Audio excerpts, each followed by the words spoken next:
जब मस्जिद अल-अक्सा में मिसाइलें दागी गई थी उस टाइम नियम नहीं याद था। और ऊपर से पहले तो ईरान ने पहले तो मिसाइलें नहीं दागी है, पहले तो इजराइल ने मिसाइलें दागी। तो अगर आप उस पे आंख दिखाइएगा तो एक 86 साल का शेर दिल इंसान है, वो 86 साल का बुजुर्ग नहीं, 86 साल का शेर है। हमारे साथ है पटना की जानी मानी पत्रकार करिश्मा जी। इनसे पूछना ये चाहते हैं कि अभी ईरान और इजराइल में एक युद्ध चल रहा है, इस मामले को आप किस तरीके से देखते हैं, किस नजरिया से देखते हैं? देखिए, अभी लोगों को नियम याद आ रहा है कि युद्ध का क्या नियम होता है, लेकिन जब मस्जिद अल-अक्सा में जब मिसाइलें दागी गई थी तब नियम नहीं याद आ रहा था, तब लोग मासूम नहीं दिख रहे थे। आज लोगों को मासूम दिख रहे हैं। उसके बाद जो यहाँ के लोग समर्थन कर रहे हैं इजराइल का, तो हम पूछना चाहेंगे कि मुसलमानों का तो समझ में आता है कि मुसलमान का कलमे का रिश्ता है, एक दिन है, एक मजहब है, एक अल्लाह है, लेकिन इन अनभक्तों का क्या रिश्ता है इजराइल वालों से? जबकि इजराइल वाले क्या क्या खाते हैं सबको पता है। उसके बाद इजराइल वाला का गॉड कॉन्सेप्ट तो बिल्कुल अलग है। मूर्ति पूजते हुए लोगों को तो देखना नहीं चाहता है यहूदी लोग। तो हमको एक बात बताइए कि आखिर अंधभक्त किस लिए सपोर्ट कर रहे हैं ये इजराइल वालों का? क्या सिर्फ इसलिए क्योंकि इन अनभक्तों को मुसलमानों से दिक्कत है? ये बात सच है, कुछ लोगों को कड़वा लगेगा, लेकिन शायद सिर्फ इसलिए इजराइल वालों को सपोर्ट कर रहे हैं ये अनभक्त क्योंकि इनको मुसलमानों से दिक्कत है। क्या ईरान उस पे इजराइल पे हमला करके सही कर रहा है या गलत कर रहा है वो? देखिए, युद्ध तो कहीं से सही नहीं होता है, युद्ध कहीं से सही नहीं होता है, लेकिन नियम अभी ही क्यों याद आया?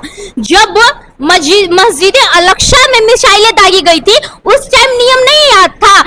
और ऊपर से पहले तो ईरान ने पहले तो मिसाइलें नहीं दागी है, पहले तो इजराइल ने मिसाइलें दागी है, ना। तो युद्ध का नियम अब क्यों याद आ रहा है? उस टाइम युद्ध का नियम क्यों नहीं याद? और देखिए, युद्ध कभी सही नहीं हो सकता है, युद्ध कभी नहीं सही हो सकता है, लेकिन मस्जिद अल-अक्सा जो है वो मुसलमानों के लिए, मतलब समझिए तो मक्का मदीना के बाद मस्जिद अल-अक्सा जो है वो मुसलमानों के लिए बहुत महत्वपूर्ण चीज होता है। तो अगर आप उस पे आंख दिखाइएगा तो एक 86 साल का शेर दिल इंसान है, वो 86 साल का बुजुर्ग नहीं, 86 साल का शेर है, ठीक है? तो वो अब मैदान में उतर चुका है और वो मस्जिद अल-अक्सा को बचाने के लिए कुछ भी करे। क्या लगता है ट्रंप और मोदी जी के समझौता से मामला शांत हो सकता है, जो जिस तरीके से युद्ध चल रहा है? यहाँ मोदी जी कहाँ से आ गए बीच में? यहाँ लोग कह रहे हैं, उनके जो भक्त है, मोदी जी तो भक्त का कहना है कि अभी मोदी जी चाहेंगे और ट्रंप जी चाहेंगे तो युद्ध रुकवा देंगे। अच्छा, मोदी जी चाहेंगे, मोदी जी बीच में कहाँ से आ गए? बात इजराइल की हो रही है, ईरान की हो गई, मोदी जी कहाँ से आ गए?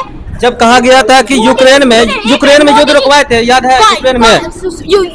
यूक्रेन का आप बात कर रहे हैं, मतलब मोदी जी सीज फायर कर लिए तो कोई भी सीज फायर कर लेगा। उन्होंने कहा था कि मोदी जी ने वार रुकवा दिया। मसला ही नहीं है ये मोदी जी का मसला। मोदी जी तो वोटिंग के टाइम पे भी हट गए, जब मतदान हो रहा था युद्ध रुकवाने के लिए वो तो अलग हो गए। तो मोदी जी का मसला ही नहीं है, मोदी जी को बीच में क्यों लाया जा रहा है भाई इसमें?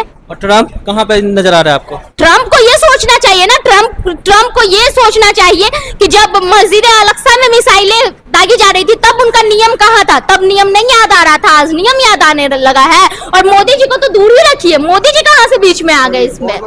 चलिए, बहुत बहुत शुक्रिया। हमारे साथ थे करिश्मा जी, उन्होंने अपने बेबाकी से बात रखा।